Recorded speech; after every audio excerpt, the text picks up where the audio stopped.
We are back again. It's another episode of Dynasty Queens. That's right. I'm your girl, Nýa-Jolie. And I have my beautiful co-host with me, Pamela and Nicole. What's up, guys? Okay. So, let's talk about generations and how times have changed with the children, with the youngins, right? Okay. So, I know my mother, who is a boomer. She used to give this story about her walking around the neighborhood, like leaving Catholic school, walking home down the street in Third Ward, Texas, to Wheeler Street to get back home to her grandfather's house, and passing all kind of chaos, crossing the street, all this good stuff, right? At 5 years old. This is her story.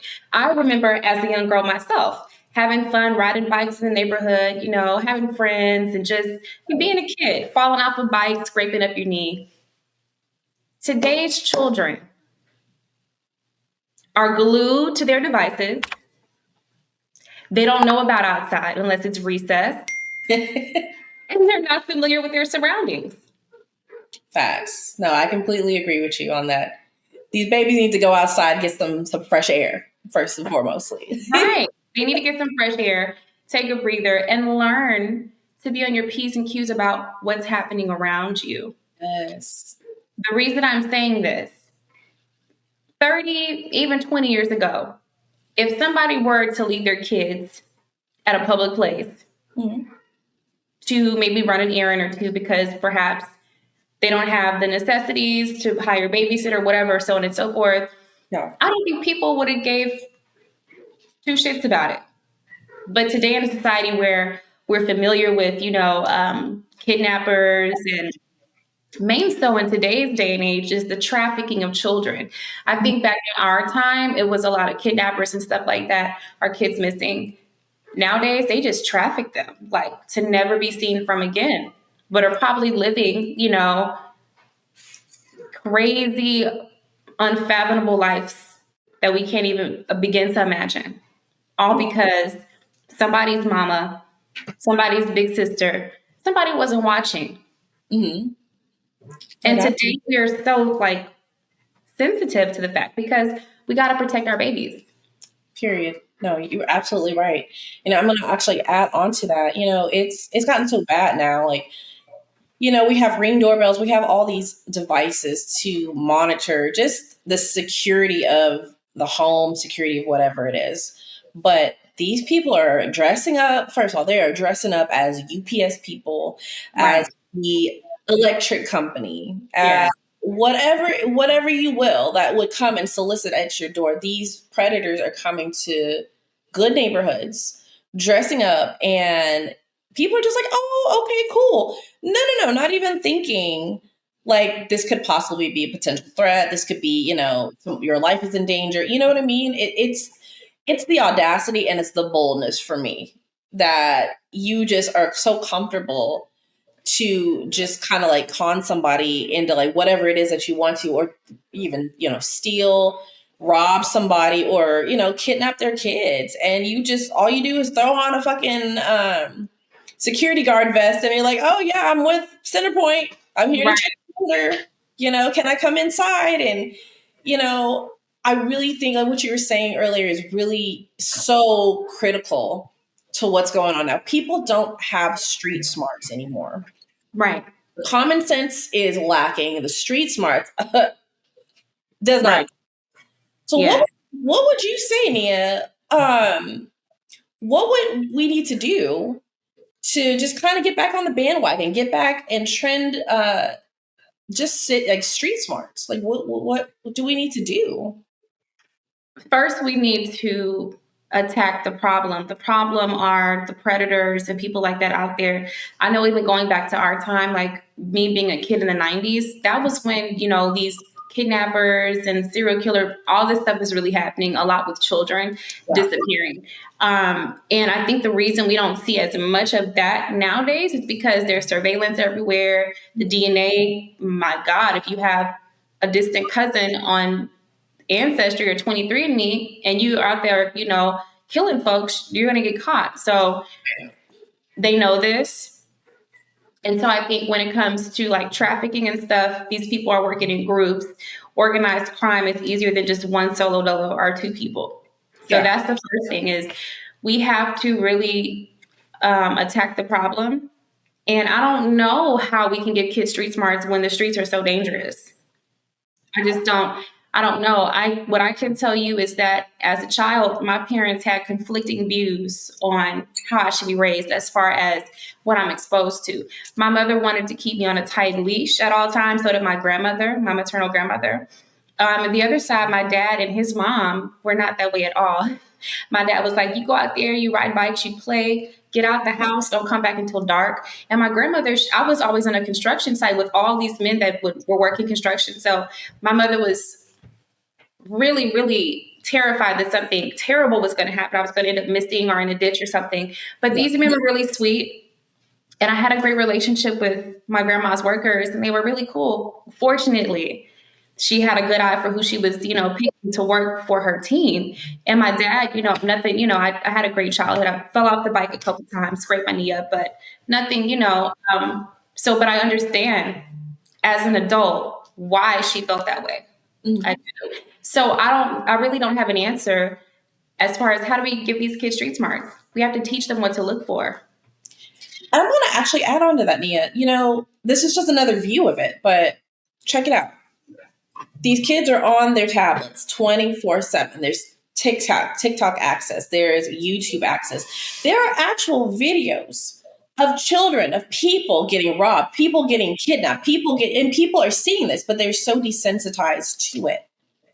Right. You think that social media would have like a good view or just kind of give you a good aspect and like let you know, hey, this could happen to you, but it's not.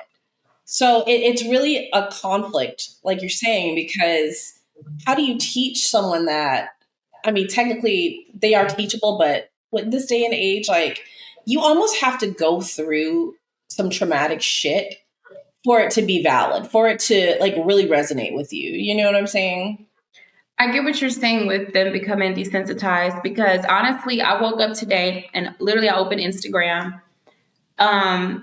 And one of the first things that popped up on my Explore page was they said Nigerian boxer passes away during whatever seventh round. I don't know.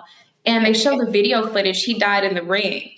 And it's just on there. Like it wasn't blocked out. It wasn't just a caption and a picture. It was the whole video of this man dying on film. And you'll also see other stuff of like horrible, horrendous accidents and all kind of crazy shit you'll see before I guess the algorithm catches it and removes it, or sometimes it's not removed at all. Because nowadays you're given the option to say, you want to look at this, you want to view this. Yeah. So you have the decision that if you want to look at it, you can click on it and see it. They're not going to take it down. Exactly. And these kids, they say the kids are not supposed to be under 13 on Instagram. They can lie and say they're whatever age and be 6 years old looking at chaos, looking at confusion. Like, oh, okay, it's normal to see a person just get, punched in the face and die. Right. Stuff like that. It makes it almost like we're living in GTA. Mm-hmm. And I don't know if because kids are really heavy on those games. So I don't know if they can distinguish the difference until they're a certain age. And maybe still it doesn't resonate that this is the real world. Right. If you fuck up, you will go to prison. Okay. Like this is not a game. Life is not a video game. There are consequences behind your actions. And there are consequences that other people make. Their choices can affect you negatively. Being if you're in the wrong place at the wrong time, you get your little ass kidnapped or killed or whatever, or you cross the street, get hit by a car, whatever. Something led to that. Right. And you weren't paying attention because you're not street smart, because you're stuck to your phone, because you think the world is a video game. That girl, like Instagram, the way I like to tell my kids, Instagram is not real. Like it's there for entertainment purposes. It's there for monetization purposes. It's there for marketing purposes. Exactly. It's not real. What you see people doing, they have a completely different life outside of what you see, The view is very skewed. So I feel like in a sense, as a parent, I have to tell my kids that because my little one watches like people play with dolls and, you know, and that's her world, you know, and that's great. And I want her to stay in that sweet little bubble. But I also keep it real. And I'm like, hey, this, you know, these are, you know, this isn't, this isn't real, you know, just Right, exactly. understand that like, hey, okay, this is just something I like to do. This is a hobby. This is, you know, whatever. I also, one thing you mentioned about Instagram, just news feeds and stuff, you know, we're worried about these kids and the lack of like street smarts. What about, and that's on the outside. So what about on the inside? And I'm talking about people, oh, let me go out to the bar for a couple hours. I've got like a 2 month old at home. They should be asleep. It's cool. I'll be back. I'll be right back. And they go to the bar, get fucked up, and have a car accident. You know what I'm saying? You see so many stories about the neglect. You see so many stories about all that. So it's almost like, Nia, we have to worry about the outside, but we also have to worry about the inside as well. Yeah, that's kind of what I was saying also earlier about how other people's actions can affect you. The consequences of their actions can also affect you. So that's a really good, a more solid example of what I was saying of, yeah, a drunk driver or whatever. Yeah, that's all. That's the thing. Like, I still feel there are certain ways in certain situations, not every situation, because obviously if you're in a plane crash, there's really limited things you could do to save your own ass. Yeah. Other than pray and be in the right seat at the right time, or I don't know. But a lot of the time, we kind of have control over the way that things play out. Mm-hmm. For example, I do believe that, and we're going to get back on topic, but I believe that premonition is real. Okay. I believe that I personally had a friend that I went to high school with, and he had a motorcycle. He loved riding his motorcycle. And this was like the Facebook days before there was even Instagram, like 2011 or something. Mm-hmm. And we were all, you know, out of school for some years, but we kept in touch. And I noticed one of his posts on Facebook, it said, man, I like to go so fast. Something's telling me to slow down, but I can't stop. And the next day, I kid you not, he died. He ran into someone. He was like on the freeway 45 or something. And yeah, was going so fast, didn't brake. And he died on impact, hit his head. So in that type of situation, I feel that we actually had control, but we weren't listening. We all have a little voice inside of our head. Some people are more in tune to it than others. So I think that we have to teach our kids at an early age to become in tune with themselves. Mm-hmm. So you have to teach them, you know, their senses. Like when you ask them a question, how do you feel about this? How does that make you feel? When a person is more in tune with their emotional side and their senses, then they're more receptive to what's going on around them or what the head inside is saying. Like, as a kid, should I go with this person? They don't look like somebody I know, but something's telling me, based on what my mommy told me, I shouldn't do this. Right. Or whatever. Hey, I shouldn't, you know, play with match, whatever. Just the basics. Of course, teaching them the rights and wrongs, like don't play with fire and all that stuff, or scissors and knives when you're little. But also the other stuff, like listen to the voice inside of you. What is it telling you? Because I feel as children, really small children, we are all highly in tune. Oh, yeah. But that nature nurture stuff around us can dead it out. If you're in a bad upbringing, you know, parents are drug addicts and stuff, that gift will be gone. It'll be muted because you're going into survival mode. So I think it's really deep. It goes down to the core of how you raise these children to understand if they're going to be able to perceive what's happening around them, observe their situation, protect themselves. Exactly. That's how you develop street smart. It starts at an early age. Get them in tune with themselves. Exactly. See what's happening. Hey guys, it's Pamela and Nicole from Dynasty Queens, and I'm here today to give a huge shout out to our sponsor, socialmediablaststop.net. If you're out here as an entrepreneur, an artist, a model, you name it, and you're trying to get your business off the ground, they got you covered. Whether you're on social media platforms such as Instagram, X, Facebook, or if you're an artist, if you're on wanting to get on platforms such as Spotify, Apple Music, or Amazon Music, socialmediablastoff.net has you covered. Since you're new to the game, go ahead and save 30% on your purchase with socialmediablastoff.net and get your business going. Go ahead and scan that QR code right down here and got you all set. And it's like, you have to give examples too, like because every child is different, like you have some of these like perfect little kids that you tell them one thing one time and it's like, I got it. It's here, Right. Then you have the other ones that they question everything, like, but you don't know that. But you don't know them for sure. So how can you say this person would do this or this type of person would do that? It's like you just have to, like I said, it's unfortunate sometimes. Some experience is good, some is not. And I'm not saying that in any way, shape, or form anybody should have to go through anything like detrimental or anything super traumatic. Mm-hmm. But I like to compare that to this story. I actually had a friend in elementary school. She kept acting up. And her uncle was a cop. So mom and dad decided, let's go ahead and show you a little bit about the real world. So what they ended up doing was uncle came over with a colleague. They pretend arrested her, took her in the back of the cop car and drove around for a little bit just, so she had that experience of, oh shit, if I keep messing up, this is what's going to happen. And let me tell you, she never messed up again. Right. Exactly. So that I think is a good example of the type of experience I'm talking about when people need to go through certain things in a safe environment so they have a better understanding of things. Because you can tell somebody till they're blue in the face, like, this is what will happen if you do A, B, C, D, X, Y, Z. And they're just going to look at you like, okay, cool. And do what you told them not to do. You know what I mean? That's true. That's very true. I remember like episodes, what was it?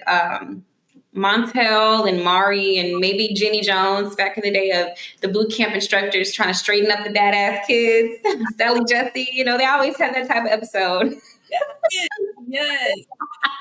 I really, I come from a military family. So like, I really feel like in certain instances that's the way to do it. That's the way to go. Cause discipline, right? It's just like schooling. It's just like you go into school, go into college, and then you graduate. And, some people, they don't want to hire you right away because you don't have experience. Yeah, very true. You have to go through it. So what about for kids that there's no way, their parents not sending them to any type of boarding school or boot camp or anything. So how do they get that? How do they make the connection that this is real? What is the way to, to coax them, like, no, don't do this because, let me show you what will happen. How do you show them? That's a good question. And I think a good example for that, like just like a kid, like you're saying, grew up poor, didn't have, anything, no experience. I feel like you hear people in the hood all the time talking about the streets. You hear them talking about their experience was the streets. You know what I'm saying? So outside taught them. And I think it's really situational, Nia. Like if you grew up in a really rough area, I feel like there are people that are going to look out for you, especially if you're a young kid, and show you the ropes, but you're going to like learn. Like I said. Learn. Yeah. If you're born into that type of situation, you don't have a choice. You got to get with the shits like quick. Exactly. To survive.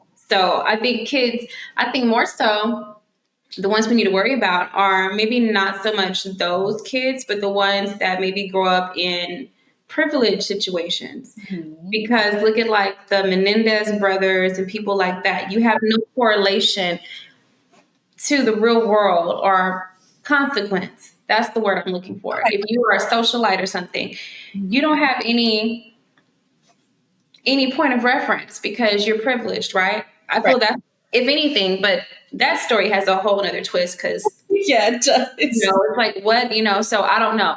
But just looking at the surface, if you're looking at privileged people that commit crimes and stuff like that, even, Mangione or people like that, like you're privileged, you feel you can do whatever the hell you want to do. So I think that's a double-edged sword. Okay, that's fair. children that are thrown into that situation, they don't have a choice. They got to get with it or they won't survive. Very unfortunate for them because they're going to have a jaded experience. But perhaps, there's a lot of kids that come from that and become great success stories. I know Tyler Perry is one of them. I was kind of watching his story. I didn't get to finish it. And I was like, damn, he really went through some crazy shit in his life as a kid and everything. And then even being homeless as an adult. So he went through some shit. Yeah. But I just feel people like him who have that kind of story, who are resilient and made it to the top of their game. It's like those kids can accomplish whatever they want. Yeah. And then the other side of it is kids who are privileged, who don't even have a sense of reality. You just throw them out there into the real world and expecting, something. But a lot of those people who come from privileged background, they had a great grandfather or a grandfather or somebody who had to get it out the mud. There was an ancestor who had to get it out the mud, who came from nothing. Right. But now you're looking, you know what I mean? Like, I get that. It's hard. That's a really hard one because you take that aspect of it and you have a privileged person and you think, oh, they don't have to want for nothing. Like they have like all the best, parents might be at home, or if parents are working and stuff, they got nannies, they got people watching them. That's the thing too. The parents are not at home. They're probably gone. The dad is probably running a business somewhere in another country. The mom's probably never home doing her thing. That is also a problem. There's a disconnect. They're getting raised by the nanny. No. That's a whole nother issue. You're not going to have any relationship with the people that gave you life. And that can also cause triggers and all kind of, turn people into things they weren't supposed to be because of their experience, our lack of that nature, that nurture, a mother and a father, or at least a mother figure, something maternal, and feeling wanted. I think a lot of children, they just want to feel wanted. Mm-hmm. And just really. No, I agree with you completely. Yeah.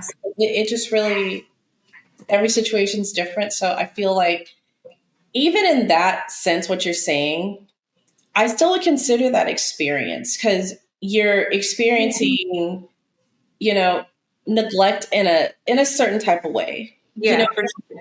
But it's all really in like, as you grow and mature in age, like how that experience shapes and molds you. And unfortunately, in that case, you have to learn from others. And they may not be able to teach you like the exact way that things, because, everybody has a different cultural background. People do things differently. So it just really, unfortunately, it's hard to say like in like a privileged situation, like what would come of that person. Right. It really depends because some people that are privileged, their parents say, oh, no. You have to get a job at 16. You have to work. They want their kids to get that experience. And others like, oh, my baby doesn't have to do anything ever. So there's, different entrepreneurs or millionaires or wealthy people. They raise their kids differently. Some of them want them to learn a sense of, hey, this is how you do things. You're going to have a common sense understanding of how to do stuff because I did. And because, and others just are handed a silver spoon. So there's contrast there. Definitely. But I'm going to bring something up. So there was a story that I came across yesterday.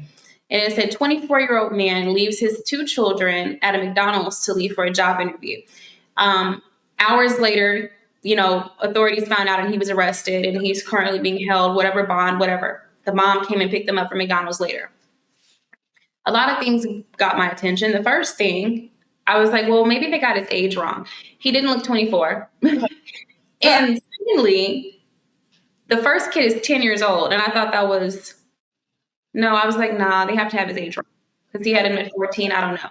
Right. That's the first thing that caught my attention. And then I was immediately like, ooh, I felt conflicted.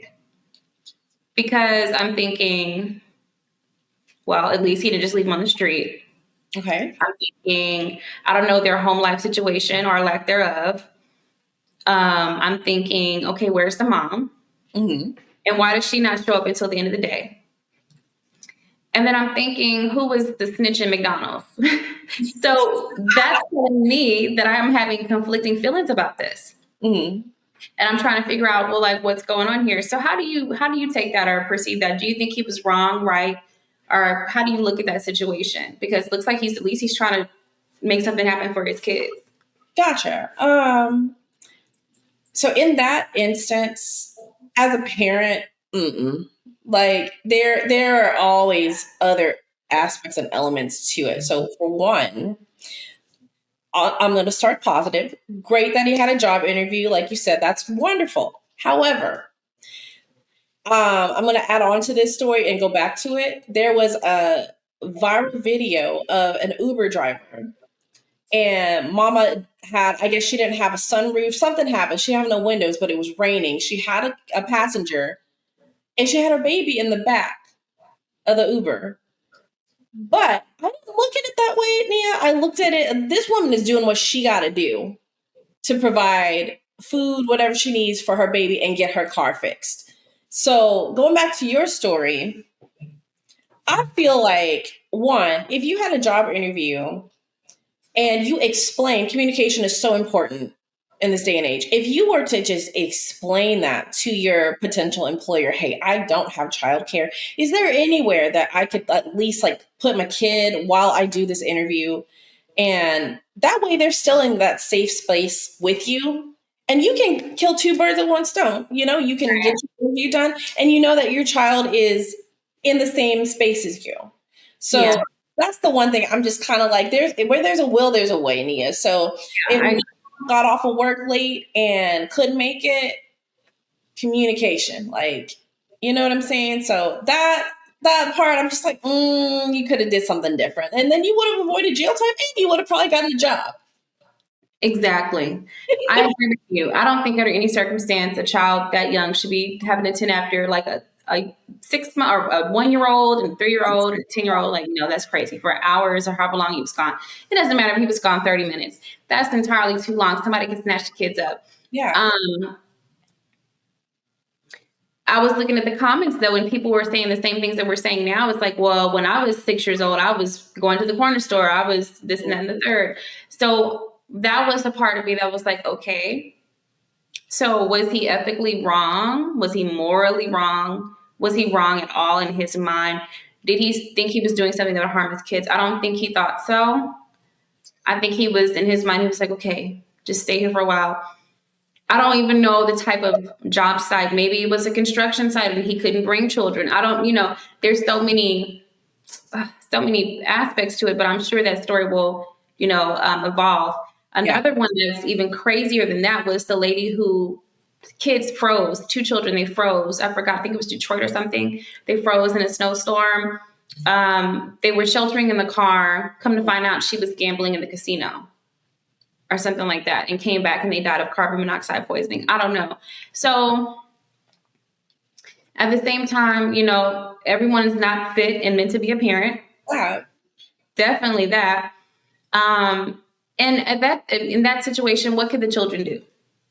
When the person you're supposed to trust the most is saying, here, wait here, then what can you do? Right. Because it defies all rational sense to defy your parent off of street smarts and say, oh, well, I know this ain't right. No, you're taught that if mama said this, if daddy said this, that's what you got. That's what you have got to do. Mm-hmm. So the kid's under duress in that situation. So I think that's horrible. That's awful. That is awful. And do you know how the age of the kids? Did they say how old the kids were? They were like 10 and 7. They were young. Young. Because like I'm trying to think in the mind of like a tween, basically. Like, what would they do? You know what I'm saying? And I know my baby, if she's hot, she gonna be like, put the window down. She's an old soul. Right. She gonna do what she gotta do. And then she will explain to me, hey, mama, I did this because of ABC, XYZ. And we will have a conversation about it. And I'm like, you know what? You're right. Like, that's fine.